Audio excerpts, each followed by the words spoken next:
Las Vegas, bigger, buffer, and looking to break records. This is going to be the biggest payday in the history of swimming tonight. We've got $8 million for swimmers. Hello, I'm Linton Besser. Welcome to Media Watch. First tonight, from Zeus's Mount Olympus Thunderbolt to Magnussen's Las Vegas pectorals, the very natural, very noble evolution of athletic and scientific endeavour, a doper's paradise dubbed the Enhanced Games. Human potential will be redefined. Records are going to tumble. First to publicly sign up, Australian Olympic swimmer James Magnussen, slipping into something more comfortable, a golden pair of bathers. Magnussen, who underwent a program of supervised doping, joined a group of athletes enjoying a menu of 37 different drugs, from Adderall, think amphetamine, to 5 different types of testosterone, reporting increased power and faster recovery, but also side effects like mood swings and facial hair. His bulging body, the subject of much fascination. Magnussen was impossible to look away from, his head balanced atop a bulging neck, traps spilling out like over-risen sourdough from his bronze swimsuit. And how did these enhanced specimens perform against mere mortals? It was an event to forget for Australia's James Magnussen, the missile failing to fire, finishing last in the 100-metre freestyle. The wooden spoon, which the protuberant missile might now use to ladle his $100,000 consolation prize, beaten by everyone, including one of several old-fashioned athletes who just ate well, pumped a bit of iron and say they took no drugs at all. One chemically enhanced super dude did cop a $1.25 million cheque, having shaved 0.07 seconds off the world record in the men's 50-metre freestyle. New world record! 20.81! Although the real winner in Vegas wasn't any one of the gold medalists, but the company behind this grotesque spectacle, which, having captured the world's attention, got down to the real business of flogging pharmaceuticals. The Enhanced Games did not change the world. It sold you steroids. Because, of course, Enhanced Group Incorporated is not only a sports events company, but also a drug company, selling copper peptides, which, by the way, are not approved for human use in Australia, testosterones, only available here via prescription, and tadalafil, which, among its many wonderful properties, is known for enhancing the male anatomy, and which, who knows, may have been top of mind when the Enhanced Games boss gave the closing speech. Now the people at home can also get enhanced and become the best they've ever been. Enhanced Group's real business, backed by the likes of billionaire tech investor Peter Thiel and Donald Trump Jr., is really no big secret. Reported worldwide, including in Washington and in London, and also reported here at times by some outlets, but receiving no mention at all on the evening TV news on 7, 9 and the ABC. The Games publicity machine surely unworried either way, as journalist Mark Fennell, who was at the Games, explained. While traditional media is calling the event a flop, the version unfolding on TikTok and Instagram looks completely different. Rather, the company was focused on reaching the bro market online. Oh yeah, I'm going in, man. Wow, this is insane. I know you can lift 1,000 pounds, but can you lift me? What? Put me down! Put me down now! Both Sports Integrity Australia and the Therapeutic Goods Administration, which regulates medicines here, are worried about the impact of the Enhanced Games and what is effectively advertising of unapproved peptides, which, in case we need to really spell it out, is why some in the media might have done well to have booked in for a winter jab, an injection of curiosity, as to why it was all these engorged guinea pigs were being paraded around under the Nevada sun.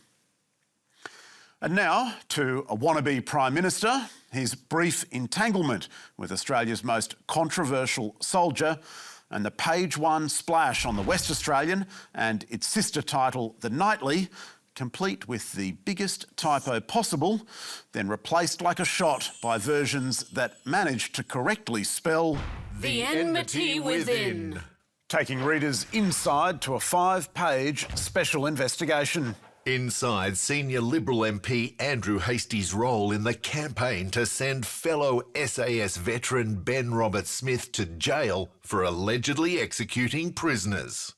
Reporting an alleged blood feud that dates back to 2010, when Liberal Party MP Andrew Hastie, then an army officer, was undergoing the famously brutal selection trial for the Special Air Services Regiment, where Ben Roberts-Smith, a lower-ranked corporal, was an instructor.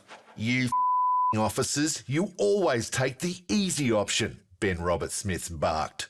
The corporal could not know that among the men was an aspiring politician who would play a central role in the destruction of Mr. Roberts-Smith's reputation.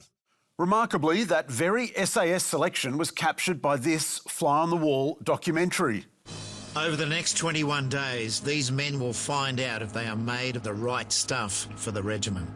And featured Hastie himself, being put through hell to gain entry into the storied SAS. They need to have the perseverance that ensure that they'll never ever accept mission failure.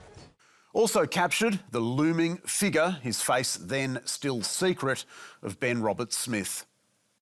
Aaron Patrick's long feature story repeated claims by a former commando, Heston Russell, that BRS advised against Hastie being granted entry to the SAS. A blood feud began between the two men, according to a former commando officer, Heston Russell, after the corporal beasted Mr. Hastie and told the regiment's selection committee that Mr. Hastie should not be allowed to join the SAS. And thereby raised a question whether Andrew Hastie was motivated by this alleged feud when he assisted the Nine newspaper investigation which first levelled allegations against Roberts-Smith, and years later, under the force of subpoena, gave evidence for its defence when Roberts-Smith attempted unsuccessfully to sue for defamation. The story was long and detailed and heavily informed by this very court testimony.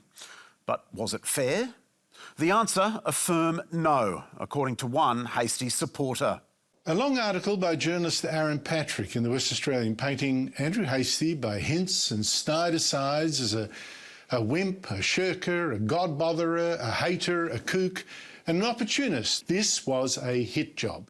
I'm not sure we'd go that far, but Patrick's story was missing the view of one very important player, Andrew Hastie himself, who did not respond to the publication's email. So why didn't he write back?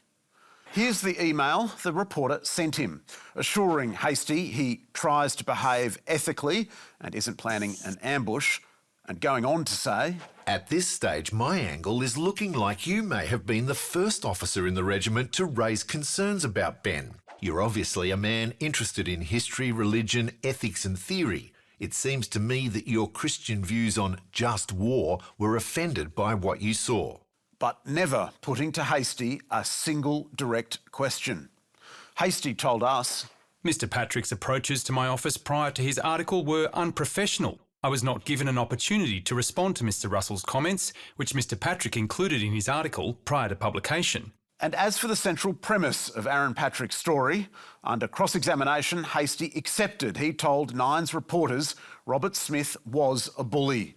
Nonetheless, Hastie told Media Watch, Mr. Patrick's article crossed the line. I reject the untrue and uninformed comments made by Mr. Heston Russell, who was not present on the 2010 SAS selection course.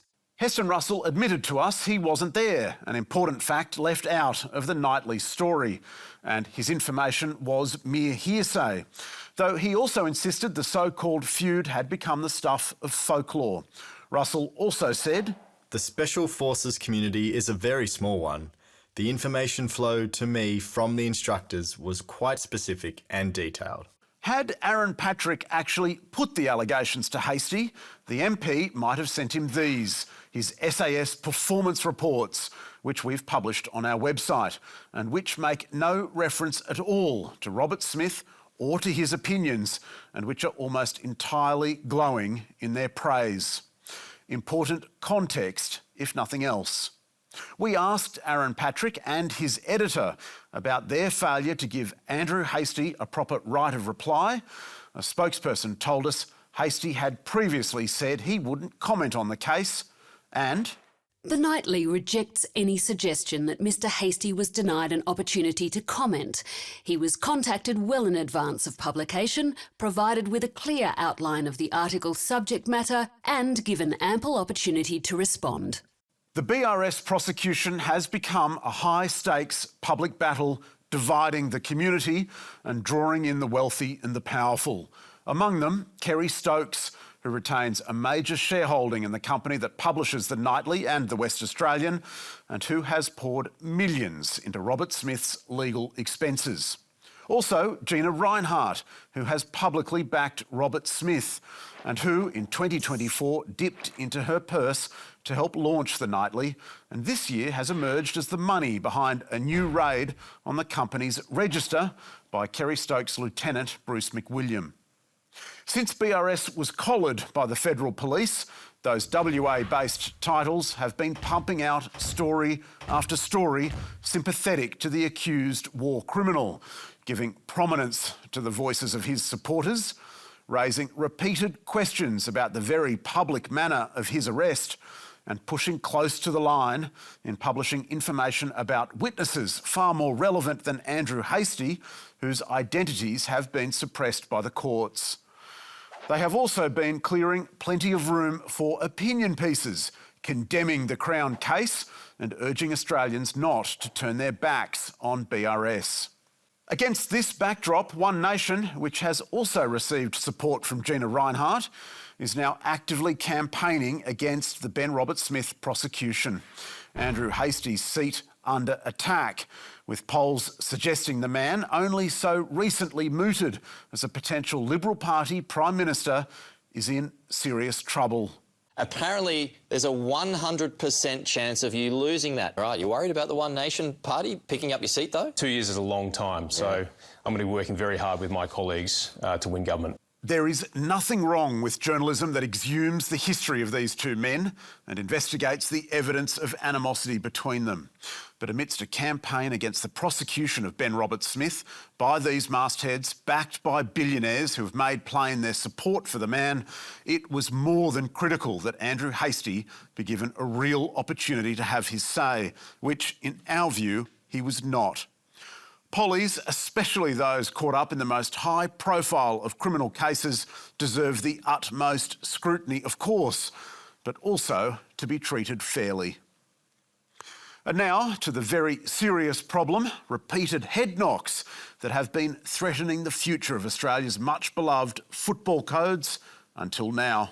In a world-first medical breakthrough, players could soon take a concussion pill, which essentially escalates the brain's capacity to heal. Yes, a miracle pill available soon. But how soon is soon? Despite the trial still being in its early stages, researchers say the results right now are promising. Promising early results? How promising, however, Nine Adelaide never quite explained, though it did have to hand a former Aussie Rules pro, Keith Thomas, to explain. The drug really works like an espresso, if you like, where you take it and it accelerates the natural function of the brain.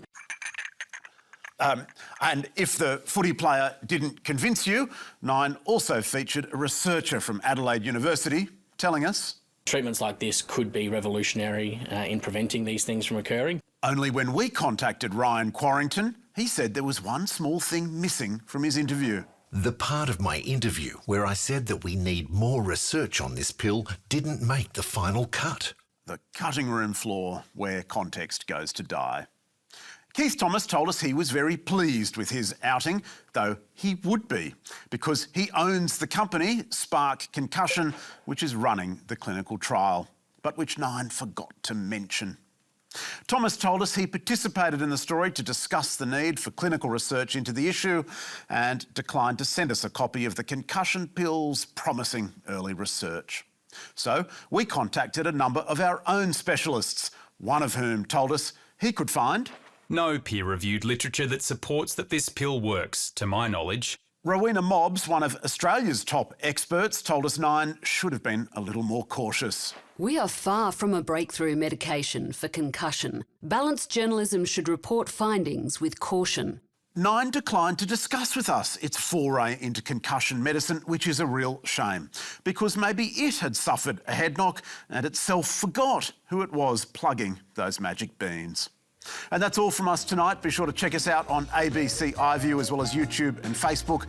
You can find full statements on our website, and don't forget to send us your tips. See you next week.